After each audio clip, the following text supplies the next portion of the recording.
flashy, loud, always bragging about himself, though somewhat less impressive than he claims to be. You love your uncle, you just don't want to know too much about his personal life. There's no question it is messy and weird. You suspect he owes a lot of people money. You know he eats with his mouth open. Still, he's your uncle. Your lives are intertwined. If he gets some incurable disease and dies, you'll be sad about it. And New York is the same way. Even if you dislike New York too much to visit, you should care what happens there because you're an American. And New York is by far this country's biggest city. New York has more than twice as many people as second-place Los Angeles. It's physically tiny. The entire island of Manhattan is smaller than Dallas-Fort Worth Airport. But New York produces close to 10% of our total GDP in this country. So what happens to New York matters to the rest of us, like the place or not. Until recently, New York seemed to be thriving. Officials there had succeeded in doing the single most important thing that civic leaders anywhere can do. They made their city safe for normal people to live there. New York was one of the least dangerous metro areas in the world. They bragged about it. There's no mystery how they did it. The city hired tens of thousands of cops. They threw criminals and antisocial destroyers in jail, and they left them there. And it worked. New York improved dramatically.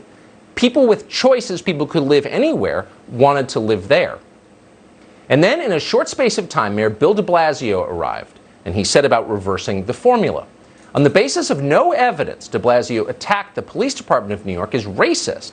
He then cut $1 billion from the NYPD budget. Demoralized cops stopped making arrests, and almost immediately, crime and violence in the city exploded.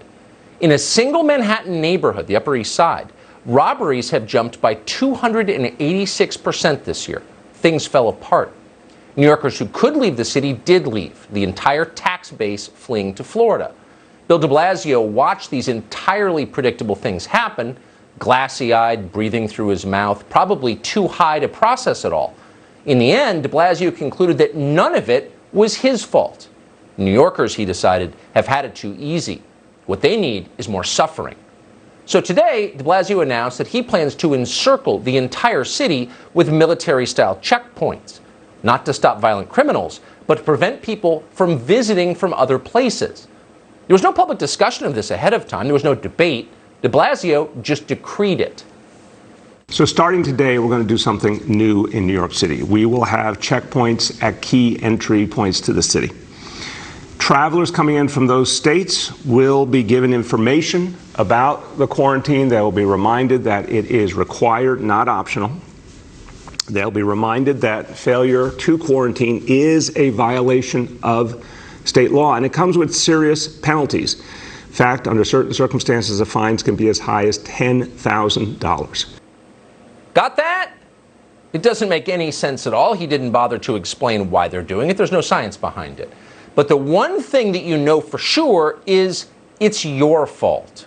Not his, yours. Your failures are a severe violation of the law, says Bill DeBlasio. You'll be punished if you disobey. You are bad.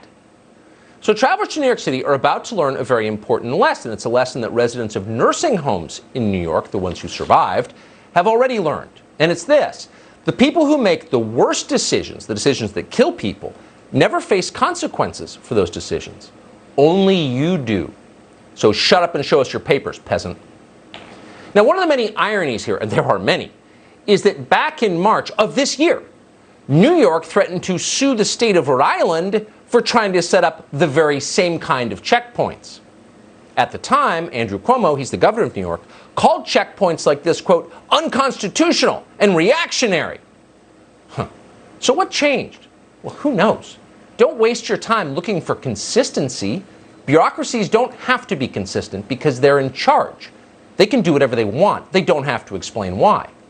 So at the very moment that they've decided to treat taxpayers of New York like refugees in a war zone with checkpoints, leaders in New York seem to be doing all they can to make life easier for thugs with guns.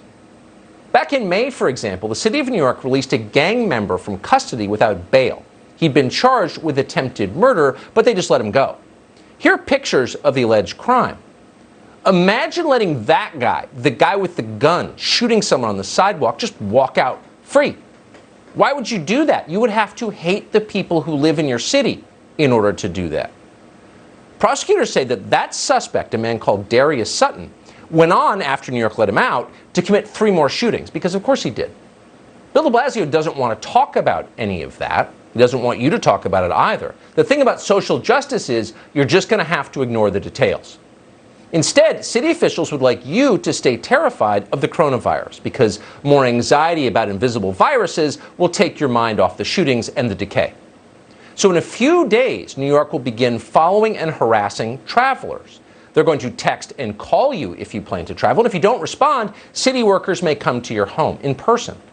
Listen to a man called Ted Long explain the plan. He runs something called the Test and Trace Corps in New York. Tomorrow, we're going to be deploying teams to Penn Station to stop travelers to ensure that they've completed the travel form. We've made more than 86,000 phone calls to travelers coming into New York City from the designated high-risk states, and we've sent more than 20,000 text messages to date. And if we can't get through to you on the phone, we've deployed teams that are now knocking on your door to check in with you. Oh, so Ted Long is going to deploy teams to Penn Station. Have you been to Penn Station recently? It's a homeless shelter, the whole thing. Oh, there's a guy with his trousers down, relieving himself in the corner. Hey, they're dealing crack right there. Oh, they're smoking it over here. Go to Penn Station and ask yourself, is this real? Is this America? But Ted Long is going to deploy teams to hassle people who are traveling to New York to help the city stay afloat. Right. Keep in mind the vehement little lecture you just heard about public health comes from the same people who forced coronavirus patients into nursing homes and killed many by doing it. These are the same leaders who gave violent rioters control of the city's streets, but suddenly they are very concerned about your health. Right. What they're actually concerned about, as always, is maintaining political control. And of course, money. Money is suddenly a pressing concern for them. And the main problem is, and they're going to fix this if they can, that under our current system, it's pretty difficult to force people to remain in crumbling cities because for now we still have freedom of movement. Rich people are running away from New York. They have more freedom of movement than anyone because they can afford to go wherever they want. And they see what's coming. It's pretty obvious. They plan to be somewhere else when it arrives. And this raises the question of who is going to pay for all of these failed and poisonous social experiments, the ones that turned a train station into a homeless shelter in Midtown. Andrew Cuomo is smart enough to be worried about this. He is now begging millionaires to come back to the hellhole he helped create. We used to be worried millionaires' tax people might leave. No. The burden shifted. We're trying to get people to come back. I literally talk to people all day long who are now in their Hamptons house, who also lived here, or in their Hudson Valley house, or in their Connecticut weekend house. And I say, you got to come back. When are you coming back? We'll go to dinner. I'll buy you a drink. Come over, I'll cook. They're not coming back right now. It's pathetic. It's pathetic. Oh, they're in their Hamptons house. Come back to New York. It's great. I'll meet you at Penn Station. We'll get a burger and some hepatitis. Yeah. So it turns out rich people may be evil, but in the end, you need a few of them to pay for everything. Otherwise, you have no political power. That's an obvious truth that Cuomo is, in effect, saying. The city's pothead mayor, by contrast, cannot admit that out loud. It's entirely possible he doesn't even understand the principle. But Bill de Blasio does know that his disintegrating city will need money from somewhere, and soon, so he's thinking that the rest of America should pay for his disaster. If we do not get federal support soon, and I'm very worried about these stimulus talks in Washington, Wolf, because they seem to be going nowhere fast, my challenge is, where am I going to have the people to do this work? I may have to do as many as layoffs of 22,000 city employees from every department by October 1st if I don't get federal help. So consult your Bill de Blasio cheat sheet. Look it up. We keep ours right here. And if you do, you will see that it was less than a month ago that this same man, Bill de Blasio, threatened to sue the federal government if they helped too much, if they deployed federal law enforcement officers to his city. Now he's whining that the feds are not doing enough. Shameless? Obviously, of course it is. And yet, to be fair, it's possible that de Blasio has no short-term memory left and simply doesn't remember what he said last month. Either way, Matt Walsh has been watching all of this very carefully. He hosts the Matt Walsh Show for the Daily Wire. We're always happy